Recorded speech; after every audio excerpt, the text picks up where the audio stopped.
नमस्कार सर्वांना, संतोषीज किचनमध्ये तुमचे सर्वांचे स्वागत आहे।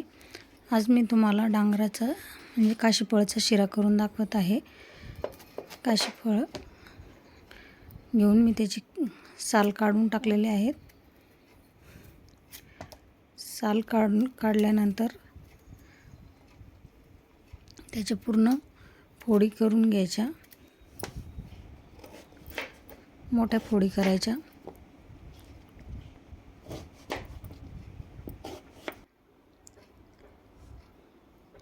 बघा, आणि त्याच्यानंतर मी गूळ घेतलेला आहे। गूळ आपण छान बारीक कापून घेतला आहे। 1 वाटी गूळ घेतला आहे। अर्धा किलो डांगर आहे।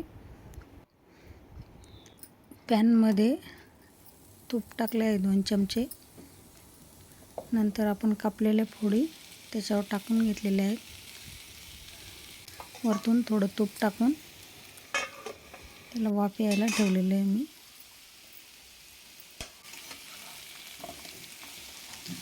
त्याला सारखं थोडं हलवत राहावं लागतं आणि परत झाकण ठेवून बघावं लागतं। फोडींना उलट पालट करून परत झाकण ठेवणार आहे मी।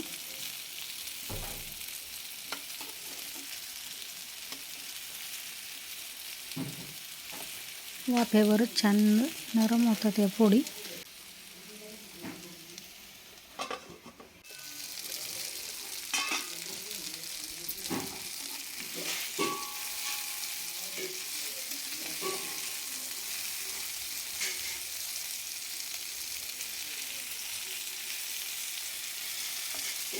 आपण वाफ देताना गॅस थोडा बारीकच ठेवायचा, कमी ठेवायचा।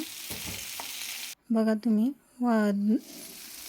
वाफेवर छान फोडी नरम झालेल्या आहेत। नंतर मॅशरने मी फोडी मॅश करून घेतलेल्या आहेत।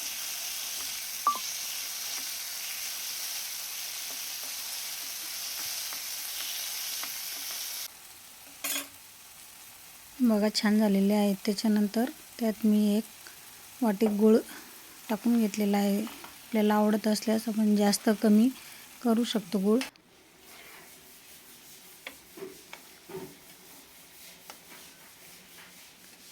छान लागतो हा शिरा आणि नवरात्रामध्ये पण उपवासाला वगैरे चालतो।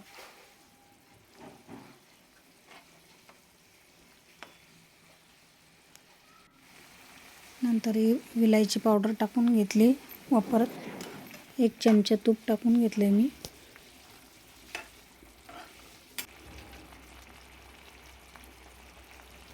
बदामचे काप टाकून घेतले। आपण असाही ठेवू शकतो, छान लागतो असाच। पण मी मिल्क पावडर टाकत आहे त्याच्यात, थोडं ऑप्शनल आहे। आपल्याला आवडत असल्यास टाकणे, नाही टाकलं तरी तसाही छान लागतो हा शिरा।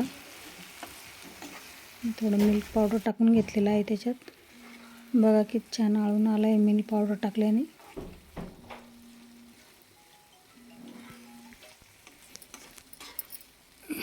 तयार आहे आपला काशीफळाचा किंवा डांगराचा शिरा।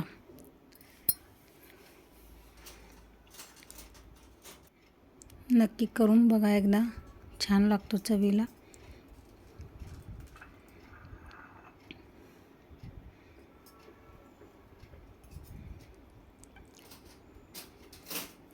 व्हिडिओ आवडल्यास लाईक, शेअर, सबस्क्राईब करा।